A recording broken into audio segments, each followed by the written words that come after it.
maybe even have some players raise their trade value, maybe be more active at the trade deadline, right? That's some things that the Bulls could go to. Or do they want to do a shift, right? And I talked last night after DeAndre Ayton was waived about the Bulls potentially, calling DeAndre Ayton to see if he would have interest in joining the Bulls. A younger center that kind of fits their timeline that they could take a 1-year flyer. I'm not saying long-term, 1-year flyer on. If it works, great. If not, you can give him an opportunity to rehab his value before he goes back out on the market in the summer of 26. And then the Bulls could try to find their center of the future. But that would have to come via one of the centers here at least being traded.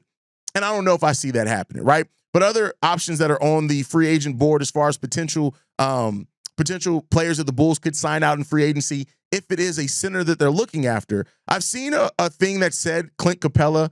God, I hope not. Now, Clint Capella would be the lob threat that the Bulls theoretically need, but like Clint has been on a decline. But Mo Wagner, for example, had his option declined by the Orlando Magic. And while it is expected that he's going to re-up with the Orlando Magic on a more long-term deal, I would still probably make a call once free agency opens if he's not yet announced a re-signing with the Orlando Magic. I'd definitely be reaching out there. Day'Ron Sharpe is a guy that we talked about earlier in the offseason as well, while not necessarily bringing some of the height that Bulls fans want to see, because for so many Bulls fans, it's all about, we have to have a 7-foot center. We have to have, if he's not 7 feet, what are we doing? But, DeAndre Ayton, who brings a lot of the kind of defensive mentality that you would want from your center for the Chicago Bulls, that I do think fits with the style of play, fits with the roster that we have there as well. You're looking at Day'Ron Sharpe there as a potential player that the Bulls could go after as well. And that really kind of, maybe Santi Aldama, but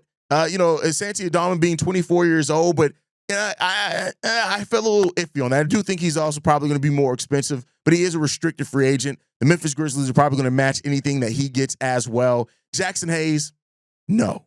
Now watch me say that, and then as the free agency opens, we hear that the Bulls are meeting with Jackson Hayes. Watch that happen. But, we'll see. The center options aren't very many, and because of that, there are a lot of teams going all over the same center option, so I don't know how much the Bulls are willing to get into a bidding war.